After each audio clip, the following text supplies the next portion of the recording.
ये 10 बातें भगवत मार्ग के पथिक को त्याग देनी चाहिए। परद्रव्येष्वभिध्यानम,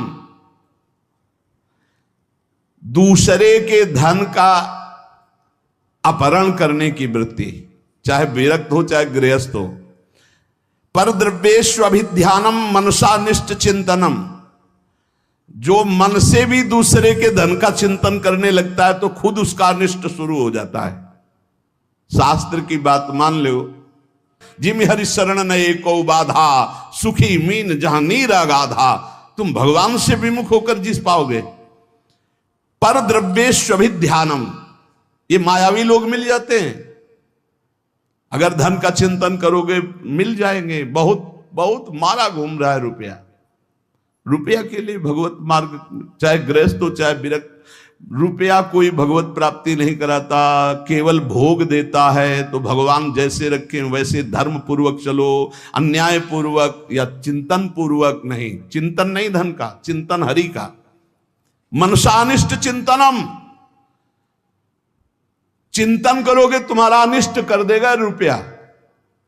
ये संसारी पुरुष नहीं समझ, रात दिन उसी के चिंतन करते हैं, तभी डिप्रेशन में पहुंच जाते हैं। नाना प्रकार की कुभावनाएं प्रकट होने लगती हैं। जिसको इस जन्म में परमानंद की अनुभूति करनी है उसको सावधान। पारुष्य अनृतम चैव पैशून्यम चापि सर्वशा। अगर परलोक की प्राप्ति करनी, परम धाम जाना है, तो आप चुगली करना, निंदा करना, दूसरे की बातें करना छोड़ दो। दूसरे के धन का चिंतन, अपहरण करना छोड़ दो। मिथ्या भाषण, परनिंदा और असंबद्ध प्रलाप ये साधक में नहीं होना चाहिए। असंबद्ध प्रलाप, चुगली, निंदा ये जबान में नहीं होना चाहिए। और कह रहे हैं अदत्तानाम उपादानम हिंसा चैवा विधानता परदारोप सेवा चा शारीरम त्रिविधम स्मृतम। बिना किसी के दिए हुए किसी वस्तु का स्पर्श मत करो। देने पर भी तब देखो कि तुम्हारे योग्य है कि नहीं। और परदार रति, चूंकि ये गृहस्थ या विरक्त कोई भी भगवत प्राप्ति के लिए चले, उसके लिए किसी भी परदार रति, दूसरे की स्त्री के प्रति तनिक भी लगाव नहीं होना चाहिए काम भाव का। अगर काम भाव का जरा भी लगाव है तो तुम्हारा पतन हो जाएगा। बहुत एक विचित्र समय कलिकाल का प्रभाव चल रहा है, इस पर दृष्टि ही नहीं जा रही। ये जो व्यभिचार प्रवृत्ति है इसको एक मनोरंजन मान लिया गया है, इसको एक खिलवाड़ मान लिया, इसे एक सीमा में रखा गया है। एक सीमा में रखा, पाणी ग्रहण संस्कार कर स्वीकार करके फिर धर्म पूर्वक चलो, वैराग्य हो जाएगा।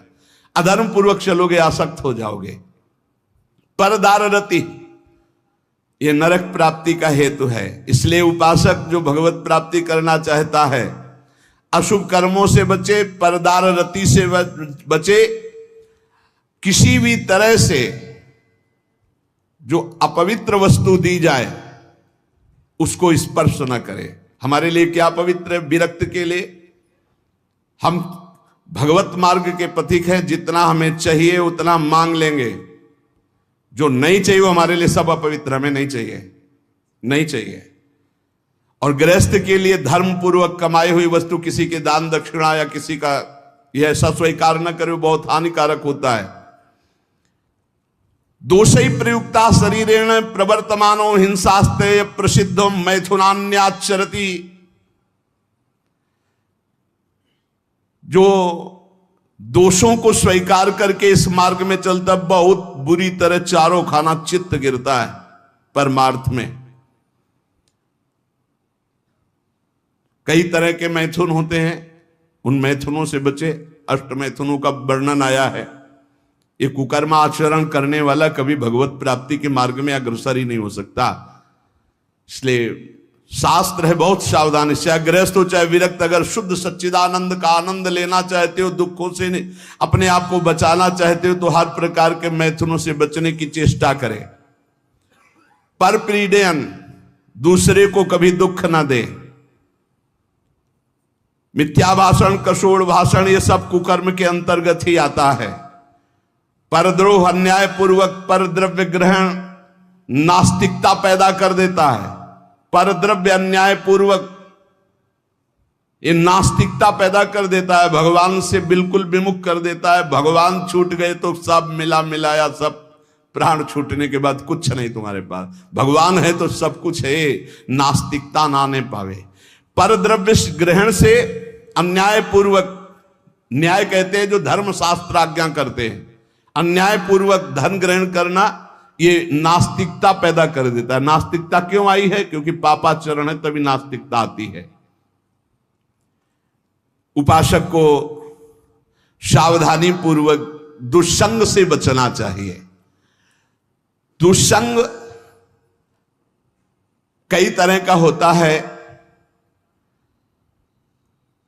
यदि दुर्जनों का संग मिल जाए तो जैसे 10 वर्ष सत्संग करने से आप उज्जवल हुए, तो 10 दिन का दुर्जन का संग आपको नष्ट कर देगा। तो कहते दुर्जनस्य ही संगेन सुजनोपि विनश्यति प्रसन्नम जलमित्याहु कर्दमयी कलुषीकृतम। जैसे अति निर्मल जल बहुत दिनों में होता है, हिलन डुलन नहीं हुई, धीरे धीरे वो शांत निर्मल होता है, लेकिन उसमें जो ही कोई घुसेगा तो पूरा मलिन हो जाएगा। ऐसे ही मन को निर्मल करने में बहुत समय लगता है, लेकिन दुर्जन का संग चरित्र दूषित करके हृदय को मलिन कर देने में बिल्कुल देर नहीं लगती। इसलिए दुर्जनस्य ही संगेन सुजनोपि विनश्यति। बड़े बड़े सज्जन पुरुषों का नाश भी दुर्जन पुरुषों के संग से हो जाता है। एक बार यदि दुर्जन का संग हो जाए तो निकलना मुश्किल होता है। बड़े बड़े सज्जनों के हृदय में भगवत मार्ग पर अविश्वास पैदा करके नास्तिक बना दिया दुर्जनों ने। जब दुर्जनता का संग हो जाता है तो वो दुर्जन पुरुष बड़े बड़े सज्जनों के प्रति भी दोष दर्शन करता है। जैसे लोगों के साथ रहा जाता है, जैसे लोगों की बात सुनी जाती, जैसे लोगों से हम बात करते हैं, वैसा स्वभाव बन जाता है। जब दुर्जनों का संग हो जाता है तो बड़े बड़े सिद्ध साधु के पास भी वो कुछ लाभ नहीं ले पाता, केवल दोष दर्शन करता है। स्वभाव उसका बन जाता है दोष दर्शन का। इसलिए भ्रमादपि तु दुष्टानाम संगः या कुरुते जना समर्था पुनस्त्यक्तुम तत्र विनिहन्यते। यदि भूल से भी दुष्ट का संग हो जाए तो तत्काल संग त्याग कर दो, नहीं वो नष्ट कर देगा। दुष्ट की पहचान, जिसके संग से भगवत स्मरण छूट जाए, जिसके संग से कुवासनाएं बढ़ने लगे, उसी का संग दुष्ट संग कहा जाता है। भगवान श्री राम तो इतना भी कह दे कि बरुभल बास नरक कर ताता, दुष्ट संग जन दे विधाता। नरक मिल जाए अच्छा, पर दुष्ट ना मिले। दुष्संग बहुत बुरी तरह विनाश करता है। उदर निमित्तम बहुकृत वेशा, ये दुष्संग हो जाएगा। जो जनेन्द्रिय और रसेंद्रिय का पोषण करता, भेष कोई भी रखे हो, वो सत्संग नहीं हो सकता, वो दुष्संग ही है।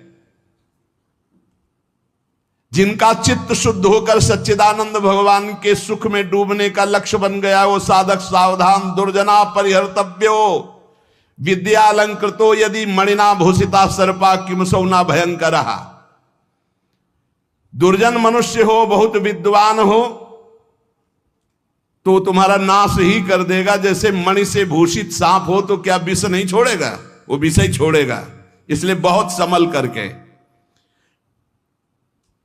सद्भिरासीत सततम सद्भि कुर्वीत संगितम सद्भिर विवादम मैत्रीम च ना सद्भि किंचिदाचरेत। संत पुरुषों के साथ रहो, संत पुरुषों का संग करो, उनसे विवाद मत करो, जैसा वो कह रहे हैं वैसे करो। सज्जन पुरुषों के संग से तुम्हारे हृदय में सज्जनता आएगी, और दुर्जनों का संपर्क तुम्हारे हृदय में अश्रद्धा पैदा कर देगा। कैसा? अब जिस संत से मिलोगे तुम्हारे अंदर अश्रद्धा है तो तुम वहां दोष दर्शन करोगे। महापुरुषों के समीप रहते हुए भी तुम कुछ नहीं प्राप्त कर पाओगे। जाड्याम धियो हरति सिंचन्ति वाचम सत्यम मनोन्नतिम दिशति पापमपा करोति चेता प्रसादयति दीक्षु तनोति कीर्तिम सत्संगति कथम किम न करोति पुंसाम। जब सत्संग मिलता है तो हृदय का कूड़ा करकट दूर हो जाता है, काम क्रोध ये नष्ट हो जाते हैं, बुद्धि विवेकवान होकर भगवान की तरफ बढ़ती है। और जब कुसंग मिलता है तो ऐसी संशयमय बुद्धि हो जाती है कि बड़े बड़े संत महात्माओं के समीप जाकर के भी वो दुर्लभ लाभ ना लेकर वो दोष दर्शन करता रहता है। समीप में दूर दूर से आकर लोग उनके दर्शन और उनके वचन सुनकर अपना परम कल्याण कर लेते हैं, लेकिन दुर्जन स्वभाव वाला, दुर्जन संग करने वाला उनके समीप रहकर उनकी निंदा करता है, उनके दोष दर्शन करता है, उनसे लाभ नहीं ले पाता है। अनेकों बार बड़े महापुरुषों का संग प्राप्त होने पर भी वो अगम्य रहते हैं, वो उनका लाभ नहीं ले पाते। इसीलिए देवर्षि नारद जी ने बताया कि साधु संग अगम्य है।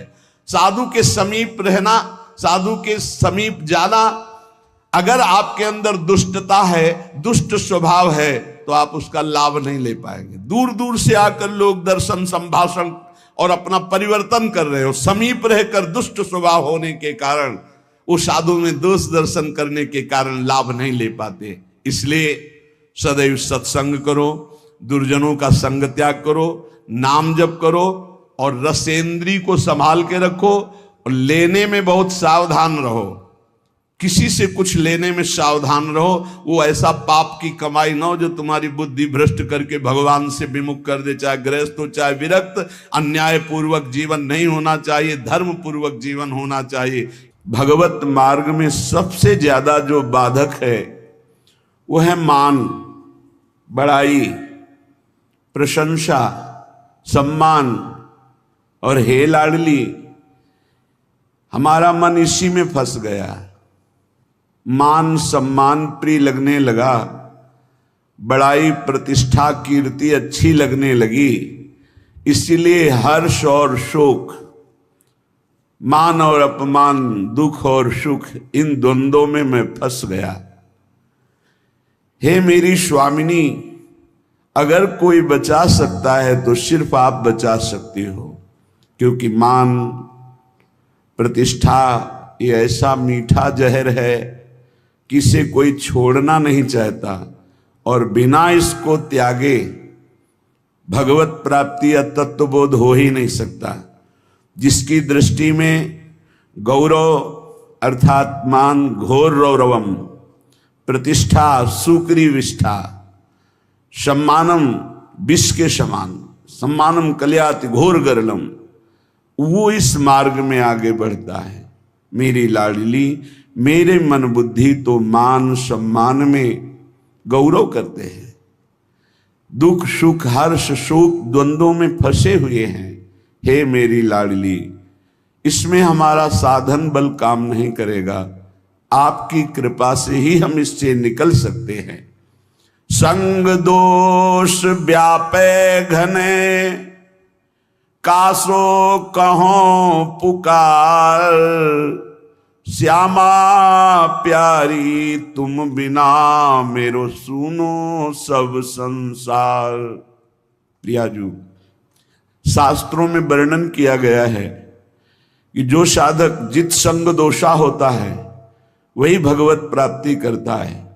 पर हमारे ऊपर तो छोटे छोटे विषयों के संग का प्रभाव, व्यक्तियों के संग का प्रभाव, धनादि का प्रभाव, तो संग दोष से हम युक्त हो गए हैं।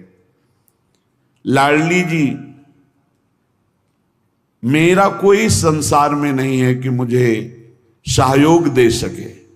श्यामा प्यारी, किससे पुकार करके कहूं कि हमारे हृदय में संग दोष जागृत हो चुका है, हमारे हृदय में मान प्रतिष्ठा अच्छी लगने लगी है, हमारे हृदय में दुख सुख हर्ष शोक का प्रभाव पड़ रहा है। लाडली, आप ही केवल हमारी तरफ करुणा दृष्टि से देखो तो ये दूर हो जाए।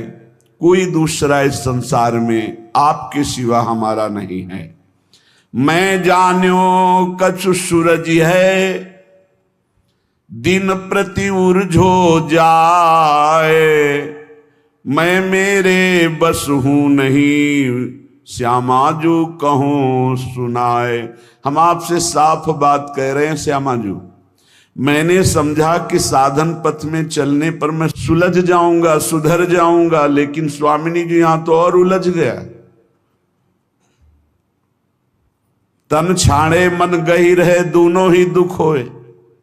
तन से विषय भोग छोड़ा, मन उनको पकड़े हुए है। लाडली सुलझा दो, आप ही सुलझा सकती हो, दूसरा कोई नहीं। मैंने समझा मैं सूरज रहा हूं, लेकिन दिन का दिन छूटवे के जतन विशेष बांधे जाओगे। तो लाडली अब आप ही छोड़ दो इस माया के बंधन से, इस मैं मोर तय तोर के बंधन से आप हमें छुड़ा लो। मन बुद्धि ये थिर नहीं, ही ये भरी भंगार। श्री श्यामा करुणा भरी, दृष्टि नेक निहार। बहुत कूड़ा भरा है हृदय में स्वामिनी जू। ये अंतःकरण चतुष्टय, बुद्धि का निश्चय होना चाहिए, प्रिया प्रीतम के सिवा हमारा कोई नहीं। मन का संकल्प विकल्प प्रिया प्रीतम की सेवा, जगत की सेवा, और चित्त का निरंतर भगवदाकार चिंतन, अहम का पूर्ण दासत्व में समर्पण, ये सब कुछ नहीं, बड़ा कूड़ा करकट भरा हुआ है। कोई भी सत्कार्य होते उसमें अहंकार उदय हो जाता, मैंने किया। बुद्धि का निश्चय है, जगत में भोगों में रुपया में प्रतिष्ठा में सुख है। मन नाना प्रकार की भोग वासनाओं का संकल्प करता रहे, तो बड़ा कूड़ा करकट अंतःकरण में जमा है। हे मेरी श्यामा प्यारी, आप करुणा दृष्टि से देख लो तो आपकी दृष्टि मात्र से मन बुद्धि सुधर जाएंगे। श्यामा प्यारी लाडली, तुम जानती हो सबके भाव, मेरे तो तुम एक हो। कछु साधन ना ही उपाव, ना हमारे कोई साधना है न कोई उपाय है। आप सबके मन के भाव को जानती हो। हे श्यामाजू, आप ही हमारी साधना हो, आप ही हमारे साध्य हो। आपके सिवा हमारा कोई और साधन साध्य नहीं है। हे लाडली, जो अपने अवगुण कहो, पाऊं और न छोड़, पर अंतर की तुम जानो सबे। मेरी श्यामा कहो निहोर।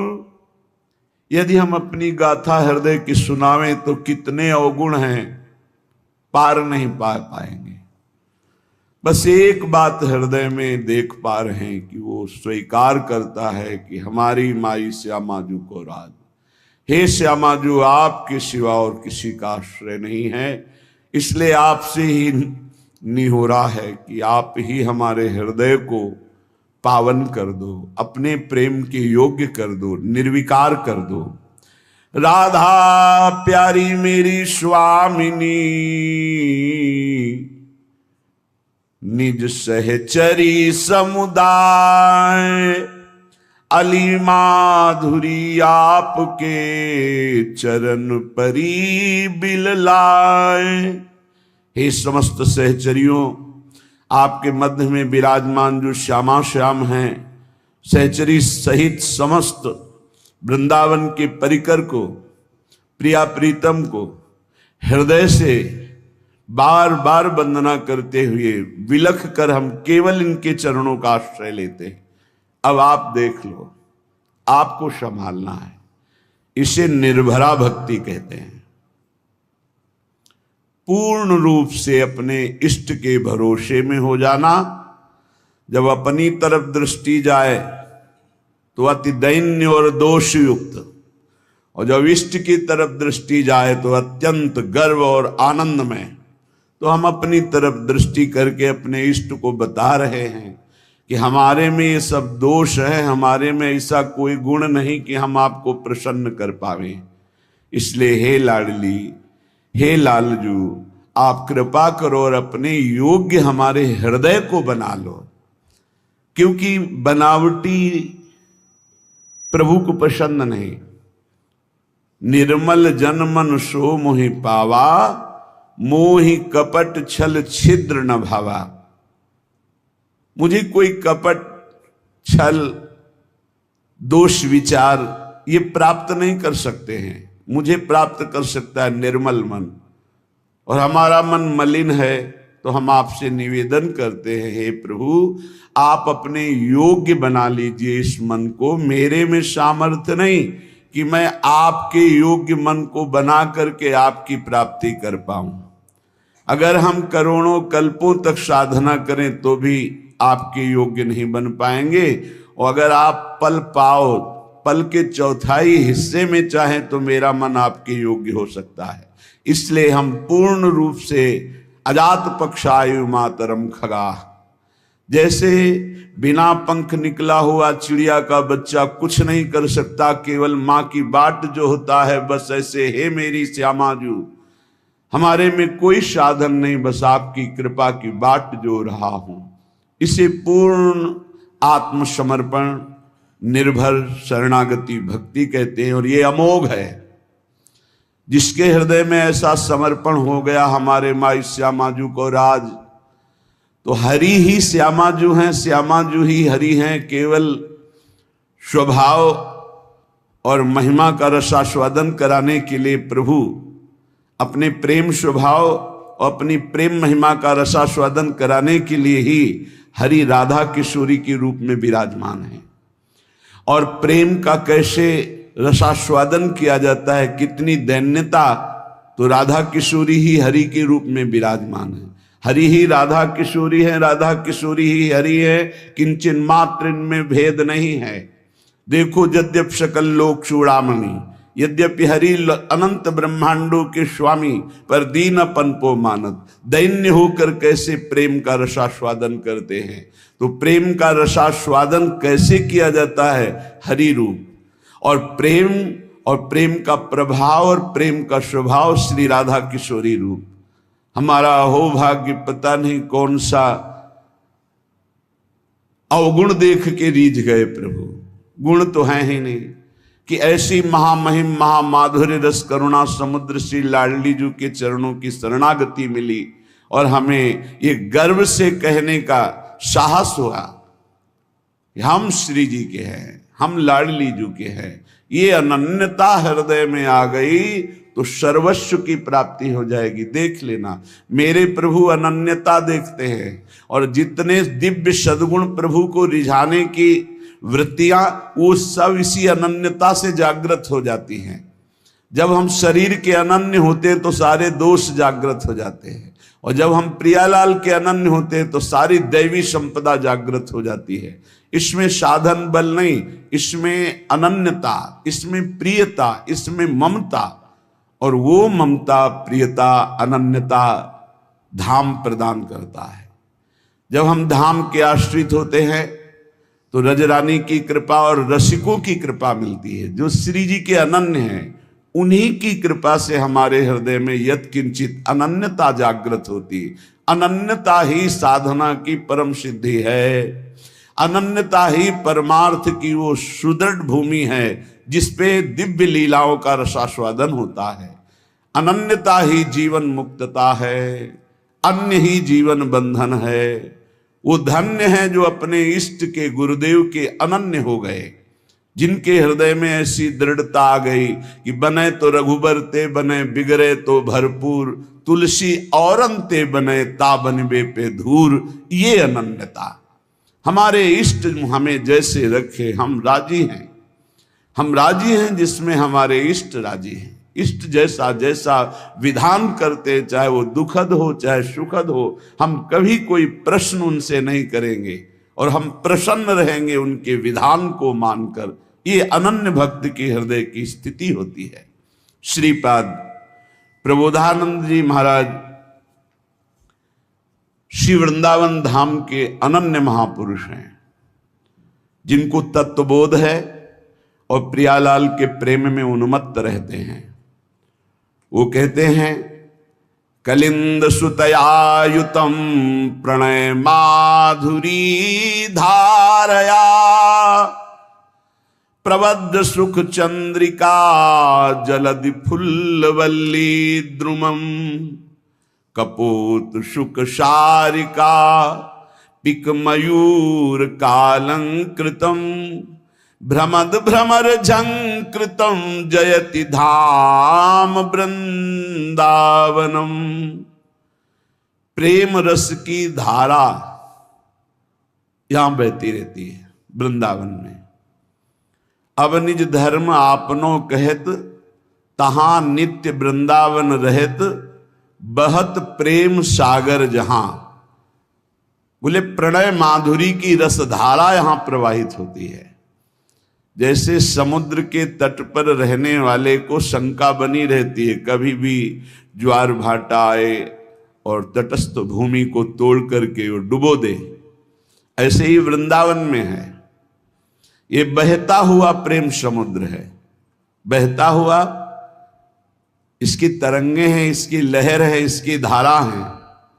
यहाँ की लताएं, खगमृग, पशु पंछी, यहाँ के रसिक महात्मा, ये जब बाढ़ आएगी, किसी भी रसिक महापुरुष का सानिध्य मिला और उसकी करुणा बरस गई तो प्रेम में डूब ही जाओगे। यहां पक्का प्रेम में डूब जाओगे, अंतिम क्षण तक डूब जाओगे।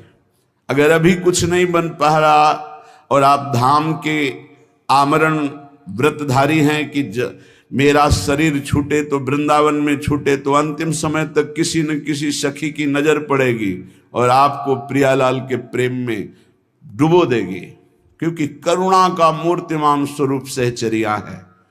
इसलिए ये धाम प्रेम धाम कहा गया है। यहां प्रेम समुद्र बहता हुआ है। यद्यपि समुद्र स्थिर होता है, पर यहां कह रहे बहुत प्रेम सागर जहां, क्योंकि प्रेम स्थिर नहीं है, प्रतिक्षण वर्धमानम है, बढ़ता ही रहता है।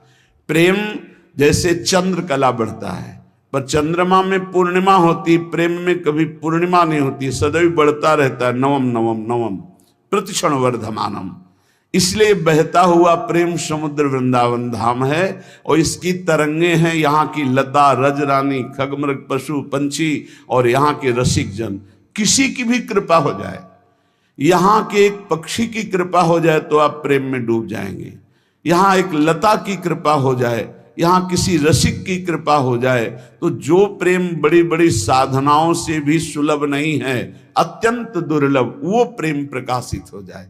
प्रेम मेरी प्रियाजू, मेरे लालजू, और उनका चिंतन करते हुए अश्रु प्रवाह कर हृदय में ऐसी पीड़ा हो रही, हाय कब मिलेंगे जो मेरे हैं, अनंत जन्मों से बिछड़े, दरस बिन दुखन लागे नैन, भारी विकलता, अनंत जन्मों के पाप संस्कार भस्म हो गए, कर्म बंधन छिन्न भिन्न हो गए और वो भगवत स्वरूप होकर प्रियालाल की दिव्य लीला में प्रवेश पा गया। ये प्रणय रस धारा है सीधाम वृंदावन। और बहुत करुणा करके दुरंत मोह का नाश करने वाली श्री यमुना जी इस श्रृंगार रस धारा मानो द्रवित होकर प्रवाहित हो रही हूं। बहुत करुणा है यमुना रस रानी की, जिस पर यमुना जी प्रसन्न होती हैं, दुरंत मोह का नाश करके इसी जन्म में राधा वल्लभ लाल की उत्तम प्रेम लक्षणा भक्ति और सहचरी भाव प्रदान कर देती। यही व राधिका पते पदाब्ज भक्ति मुत्तमा मवाप्यशा ध्रुवम भवेत परत्र तत्प्रियानुगा। आप मलिन दृष्टि मत रखें यमुना जी में कि ये गिर रहा है वो गिर नहीं। जैसे अग्नि भगवान सब कुछ जलाकर अपना स्वरूप दे देते हैं, ऐसे यमुना जी सबको अपना स्वरूप प्रदान कर देती हैं। परम पावन यमुना जी को कभी कोई अपवित्र कर ही नहीं सकता, किसी की सामर्थ्य नहीं है। यमुना जी साक्षात करुणा बपू हैं, हमारी लाडली जी की प्रिय सहचरी हैं, और मोह का नाश होना बड़ा कठिन है, सो यमुना जी नाश कर देती है। जिसने यमुना जी का दर्शन किया, यमुना जी का आचमन किया, यमुना जी का अवगाहन किया, वो कभी यमपुरी नहीं जा सकता पक्का। जो यमुना जी का थोड़ी भी भक्ति कर ली है, तो यमुना की भक्ति मात्र से उनके परम भ्राता श्री जो यमराज जी हैं, वो अपने दूतों को आदेश करते, कभी भी जिसके मुख से यमुना निकला है, आचमन किया है, अवगाहन किया है, बैठकर समीप कुछ नाम जप किया, कभी मत जाना, उनकी तरफ देखना भी मत। ऐसी यमुना जी जहां प्रवाहित हो रही परेश वर्ण रूपिणी भगवान श्री कृष्ण की श्री अंग की जैसी कांति, ऐसे झलमल झलमल श्याम वर्ण यमुना, बड़ी दिव्य है यमुना जी। अपनी तो नेत्र प्राकृतिक हैं इसलिए देख नहीं पा रहे, जब त्रिगुणातीत कृपा होगी श्री जी की और त्रिगुणातीत वृत्ति जागृत होगी तब आप इन यमुना जी को देखेंगे। बड़ी दिव्य है, जिनमें स्वर्ण कमल, नील कमल, पीत कमल, अरुण वर्ण के कमल, विविध प्रकार के कमल खिले हुए हैं, भौरे गुंजार कर रहे हैं। समीप में ही कुंज में अद्भुत अद्भुत लताएं फूली हुई झूम रही हैं और कपोत शुक शारिका पिक मयूर कालंकृतम, कपोत, शुक, शारिका, कोकिला, मोर ऐसे गुंजार कर रहे हैं, ऐसे मानो प्रियाजू का यश गा रहे, पर हम उनकी वाणी समझ नहीं सकते। ऐसा लगता है कि ये शोरगुल कर रहे हैं, नहीं, वो राधा यशो मुखर मत खगावली की। यहाँ के जितने पक्षी हैं सब श्री जी का नाम, श्री जी का जस गान कर रहे हैं।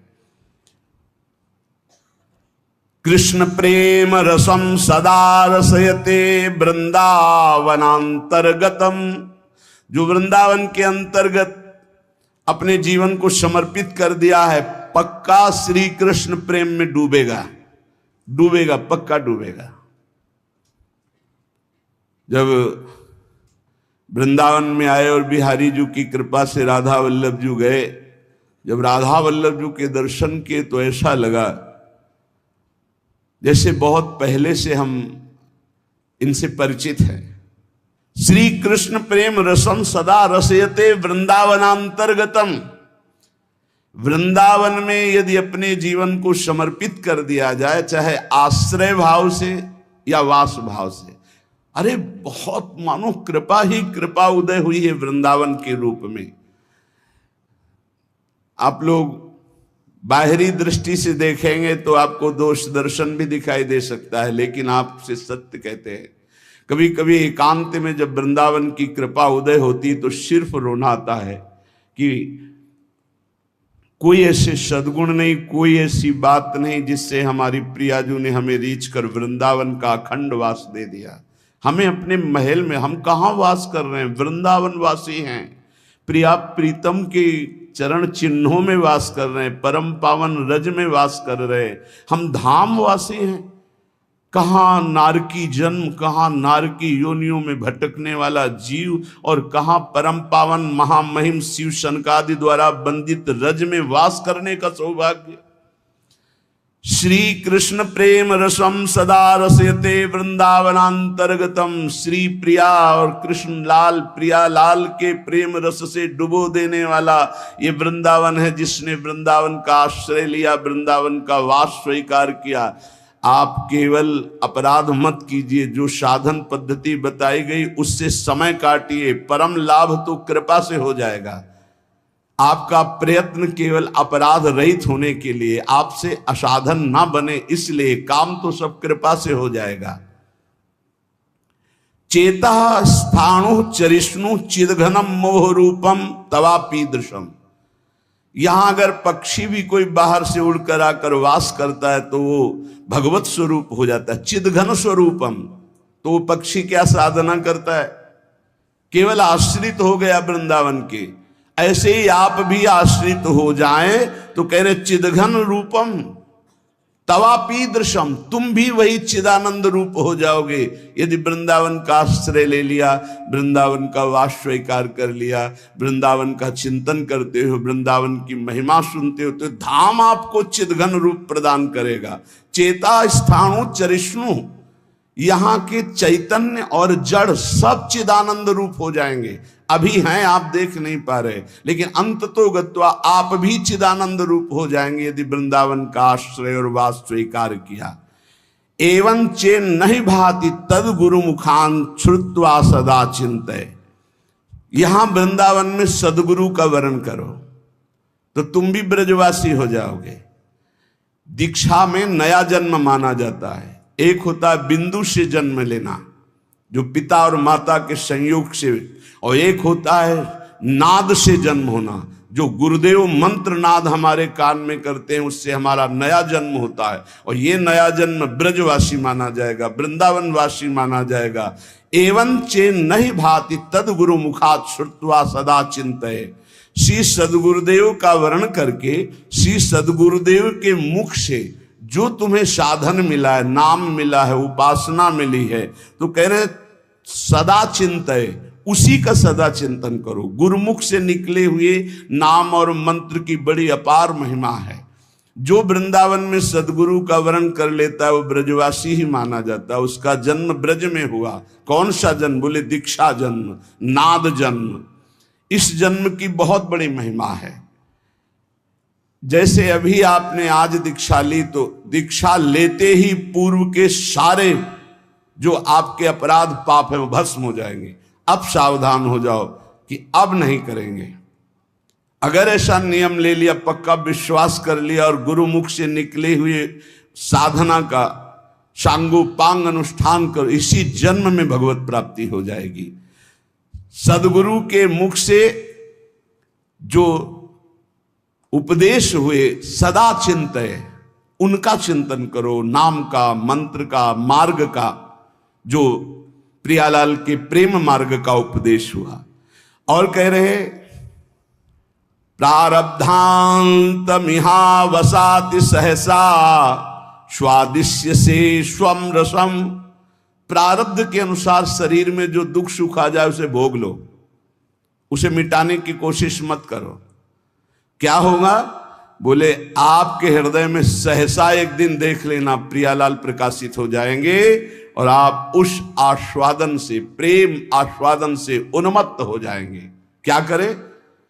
कह रहे हैं कि जो वृंदावन का आश्रय लेता है, वास स्वीकार कर लेता है, वो श्री कृष्ण के प्रेम रस में निश्चित डूब जाता है। कैसे? बोले वृंदावन में सदगुरु का वर्ण करो, उनके द्वारा निकली हुई उपासना पद्धति जो श्रीमुख से है उसका अनुष्ठान करो, उनके बताए हुए मार्ग पर चलो, नाम मंत्र जो उन्होंने दिया उसका सदा चिंतन करो, और प्रारब्ध के अनुसार जो दुख सुख आ जाए उसे भोग लो। यहां ये नहीं कह रहे कि उसे मिटाने की चेष्टा करो, उसे भोग लो, तो क्या होगा? तुम भगवत प्राप्त हो जाओगे। ये सिद्धांत है।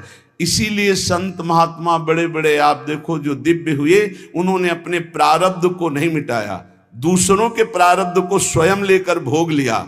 अपने प्रारब्ध को तो भोगा ही, औरों के भी प्रारब्ध को भोग लिया कि ये भजन करने में कमजोर हैं, प्रारब्ध आएगा इनको छीण कर देगा, चलो तुम आगे बढ़ो, हमें तो कोई फर्क नहीं पड़ता। प्रारब्ध को अपने ऊपर ले लिया। उसे श्री जी सहसा हृदय में प्रकाशित होकर प्रेम रस में डुबो देती है। ये धाम की कृपा, धाम में गुरु बनाने की कृपा, गुरु के मुख से निकले हुए नाम मंत्र का निरंतर चिंतन करने की कृपा से प्रियालाल का सहसा, सहसा माने कभी भी अचानक हृदय में प्रकाश हुआ और आप डूब गए। वो जब आप समर्पण हो, आपका पूर्णता होता है, तब ये स्थिति आती है। अचानक खड़े हैं या बैठे हैं या क्रियारत हैं, एकदम वृत्ति गोल, एकदम वृत्ति समाहित हो गई, एकदम डूब गई, क्या कहना है क्या करना है कुछ सुधी नहीं। मात्र एक सामने प्रियालाल, उनकी दिव्य माधुरी, दिव्य लीला, सच्ची मानिए निहाल हो जाओगे। बस एक जीवन का खेल है, जितना तुम्हारा जीवन बचा है उसे प्रियालाल के चरणों में समर्पित कर दे। राधे राधे। यदि महाराज जी की यह अमूल्य वाणी आपको अच्छी लगी हो तो कृपया कमेंट में राधे राधे अवश्य लिखें। आपका एक एक कमेंट भगवान के नाम के प्रचार में सहयोग करता है। ठाकुर जी की और राधा रानी की कृपा आप और आपके परिवार पर बनी रहे। जय श्री राधे।